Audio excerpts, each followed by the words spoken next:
మీ మనసే మీ స్వాధీనంలో ఉన్న అత్యంత విలువైన ఆస్తి. అది ఎల్లప్పుడూ మీతోనే ఉంటుంది. దాన్ని ఎలా ఉపయోగించాలో మీరు నేర్చుకున్నట్లయితే దానికి గల అమోఘమైన శక్తులు మీవే అవుతాయి. మనసు అనేది మన శరీరంలో కనిపించని కానీ ప్రతి క్షణం పనిచేసే శక్తి.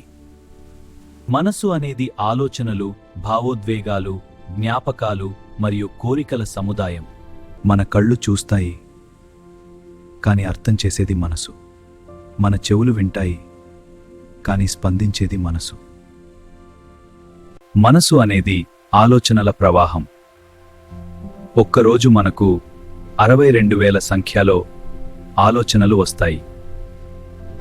కొన్ని మంచి ఆలోచనలు, కొన్ని భయపెట్టే ఆలోచనలు, కొన్ని కోపాన్ని కలిగించే ఆలోచనలు. కానీ నిజం ఏమిటంటే మనమే మనసు కాదు. మనసు ఒక సాధనం మాత్రమే. కత్తి మంచి పనికైనా వాడొచ్చు, చెడు పనికైనా వాడొచ్చు. అలాగే మనసును కూడా మనం ఎలా ఉపయోగిస్తామో అది ముఖ్యం. మనసును నియంత్రించగలిగితే జీవితం సంతోషంగా ఉంటుంది. మనసు మనల్ని నియంత్రిస్తే బాధలు పెరుగుతాయి. ఇలాంటి సీక్రెట్ వీడియోలు మిస్ అవ్వకూడదంటే ఇప్పుడే సబ్స్క్రైబ్ బటన్ నొక్కండి. మీ లైక్ ఈ వీడియోని మరింత మందికి చేరుస్తుంది.